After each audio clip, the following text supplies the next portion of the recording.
Hello everyone, welcome back to OCD Recovery's YouTube channel. I have a very special video in mind for today. I haven't done something like this before, but before I go any further, if you could please subscribe down below.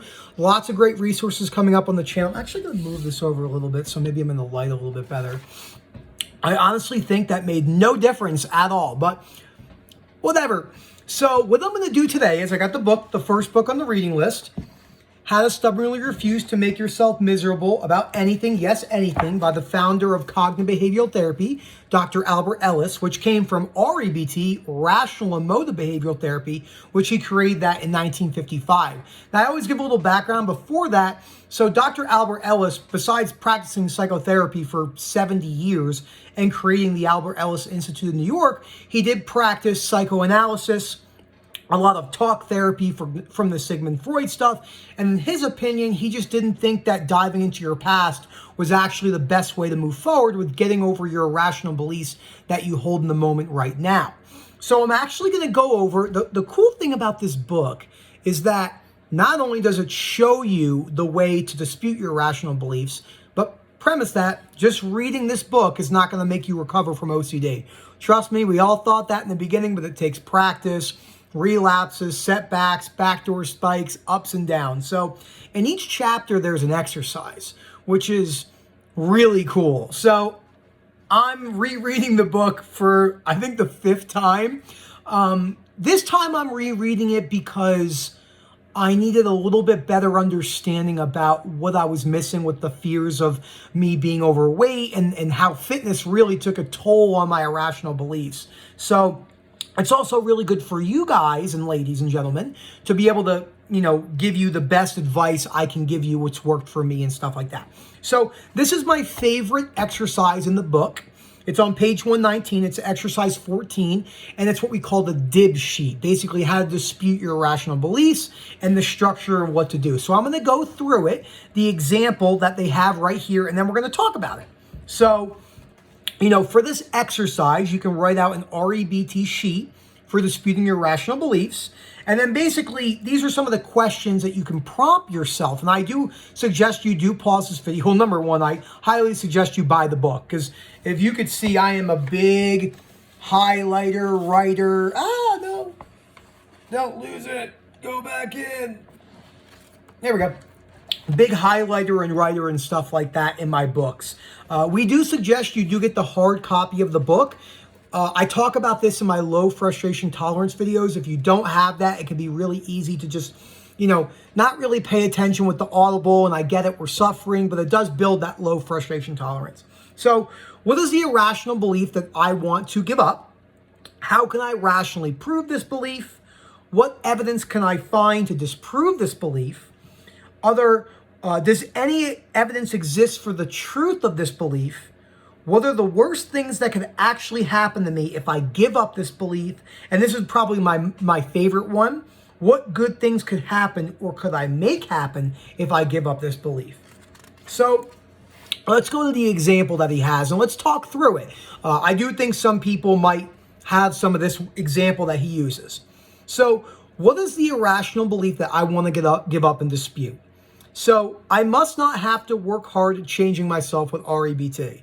It should come easy. Remember those shoulds, ought, and musts. It's much too hard to go through all that trouble and how awful it is that someone won't do it for me. We can really easy get caught in this. The biggest problem with the superficial type stuff, like be positive and the reason with psychoanalysis, when we do psychoanalysis with OCD recovery, looking into our past, psychodynamic therapy, trying to figure it out, the more you try and figure something out, the more chances you have of potentially being stuck. We know that because we go down the rumination rabbit hole. I say this to everyone I speak to in this community, and there's probably people watching this video I've had private conversations with. The majority of the journey is wearing anxiety like an uncomfortable coat. The majority of the journey is not this. This is a small fraction of the journey.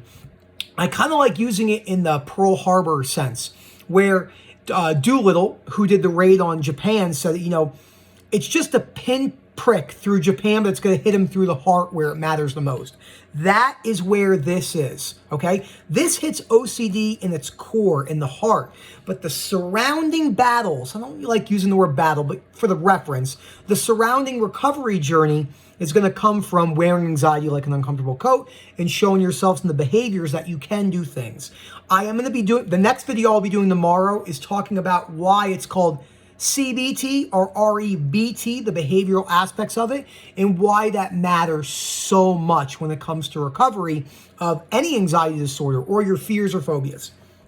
So, can I rationally prove or support this belief? No. I wish we could.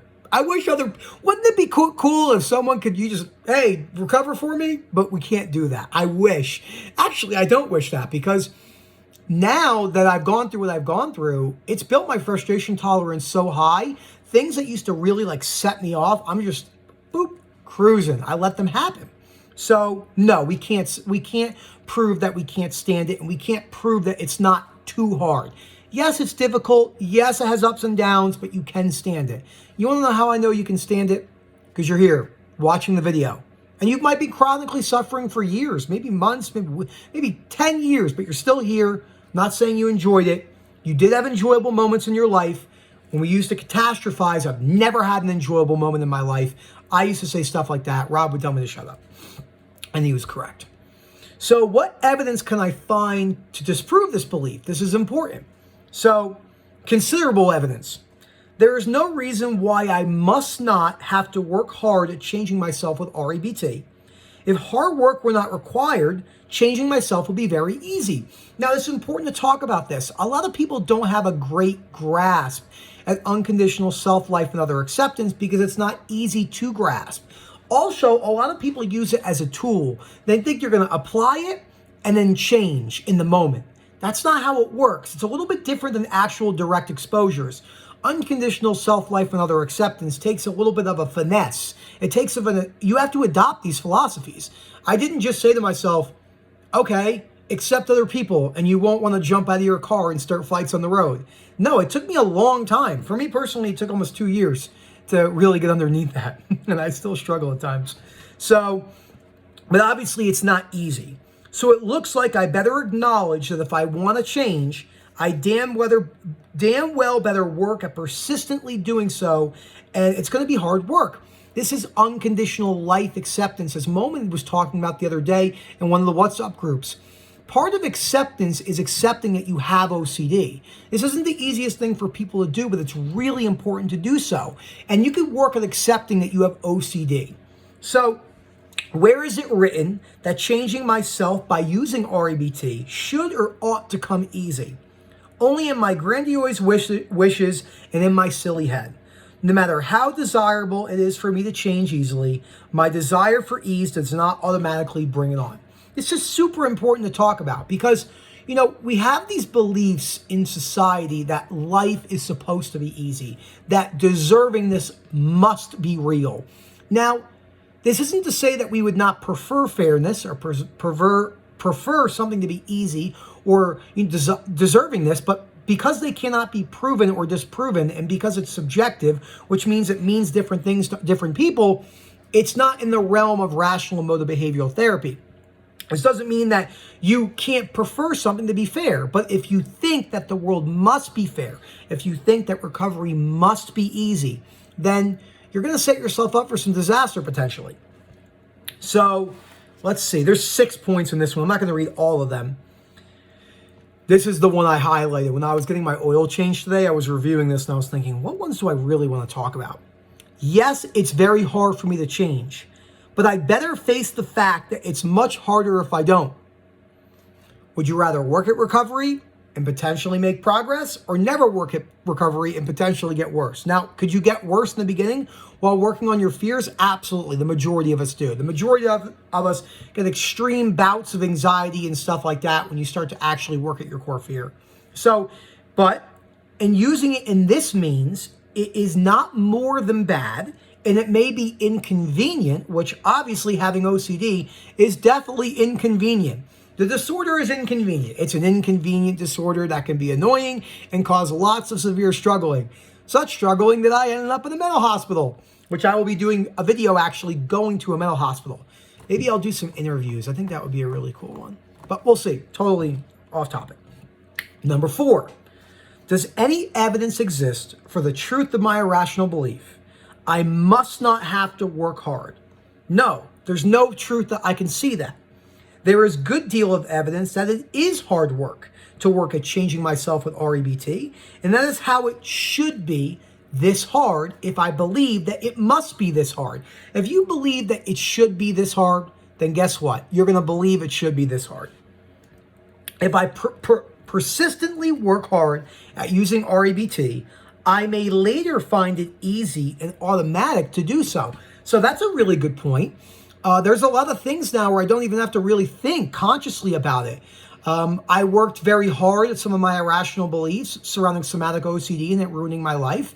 And now if I have a hyper-awareness flare-up, it just is like, sure, be there. I don't care. I'm going to go for a hike. I'm going to go see patients. I'm going to go do my thing. So that's really important. So you can, when you believed in Santa Claus, you didn't have to actively think about believing in Santa Claus. You just believed it. Think about what I just said there. When you actively believed in Santa Claus, you didn't have to think, do I believe in Santa Claus? You just believed it. That's how this can get to if you adopt it and practice it with ups and downs and setbacks and stuff. 5. What are the worst things that could actually happen to me if I give up the belief that it's too hard to change myself? This is good. I would keep working at REBT, and that would be a real pain in the neck. So it would be a pain in the neck. But if I don't work at it, I will continue to have all the hassles and troubles I do have, and I would presumably have them forever. If I don't use REBT and I don't work at it to get over my problems, they will not only remain, but they will most likely get worse. A lot of people don't like hearing this. This isn't to scare you. It's just things are the way they are. In reality, when there's usually an underlying irrational belief, an underlying addiction, or an unhealthy behavior, they tend to get worse over time. Do we not see that anecdotally? Do we not see that time and time and time and time and time again? We do. So even if I work hard at REBT and I never get better at all, I could still live my life with frustration and pain. That is not easy to adopt, but you can do it because I did it. This is unlikely. Next line, this is unlikely. For if I work, I will most likely improve to some degree. But if I never improve one bit, I don't. Whatever happens or does not happen to me in life is still only a bothersome and still only an inconvenience. I told my wife this morning because we were talking about sleep. She hasn't been sleeping the best lately, and I said to her, I want to ask you a question. I said, if you never knew that decreased sleep could potentially cause maybe a downward spiral in your mood and stuff like that, if you never knew that belief, even though there is a physiologic function with all that, we don't need to talk about that, would you care as much as you care? She's like, no, I don't think I would. That's exactly, because we attach a belief system to it. This isn't to say that you would not be tired or might not perform optimally. Optimal is what a wishy-washy word. There's more than likely no such thing as working at there is no such thing as working at optimal at all times. Optimal is so subjective. So that's something that has to be worked on if you think with the work environment, the things that you do, it needs to be optimal. Usually fear of judgment and fear of rejection. So the last thing with this, we got 14 minutes. What good things might happen or might I make happen if I use REBT to work on my problems? So your fears are surrounding OCD. I might really get over my problem by using REBT. I'm now anxious and depressed, and by using REBT, I could well become considerably less anxious and depressed, or even unanxious and undepressed. If I overcome my low frustration tolerance in this area, I will tend to become more generally disciplined and may well overcome my frustration and tolerance in various other areas of my life, such as overeating and procrastination. I cannot tell you, by working on my fears, how well it has correlated over to other areas of my life. Let's remember, these books were not written for OCD. You know, when Rob was finding these books, he realized that they really are very applicable to our fears. But I want to read that again. If I work on my frustration and tolerance, it may improve other areas of my life. It will, because you show yourself, well, it has the potential to do so. You show yourself that you can handle hard situations. When I talk to people about things, and I get the kickback, right? I get it all the time. That has nothing to do with OCD. It doesn't. It doesn't, nothing to do with OCD. You know, being able to read without skim reading, being able to go to work, helping yourself create a healthy life structure, maybe getting up in the morning at a reasonable time. They tell me that has nothing to do with OCD. It does. Because OCD, in order to recover from OCD or make progress, you have to build a strong frustration tolerance. A strong frustration tolerance. And that helps you create better routines. Also helps show you that you can do things when you're chronically anxious. I used to think I couldn't do shit, excuse my language, with low frustration tolerance. I mean, I couldn't do anything with my anxiety. Now I realize I can do whatever I want. I can do anything I want, no matter how anxious I am. I can have a panic attack, excuse me, in the middle of a movie theater with everyone looking at me like, what is going on with this kid?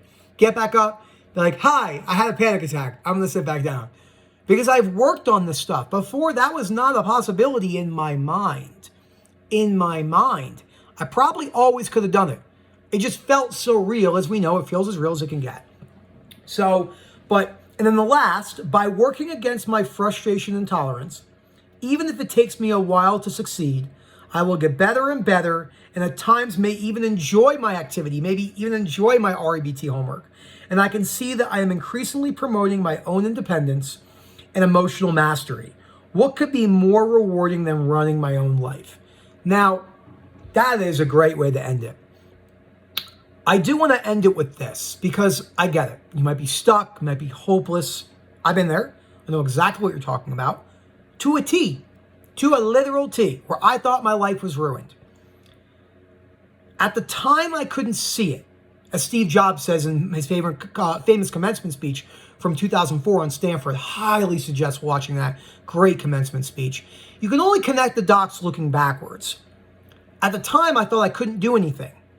Now, if I could go back and tell myself something in the beginning of recovery, like Rob talks about, it would be that you can do everything you want to do, no matter how uncomfortable you are. That is so important. You can do it. I promise you, you can do it.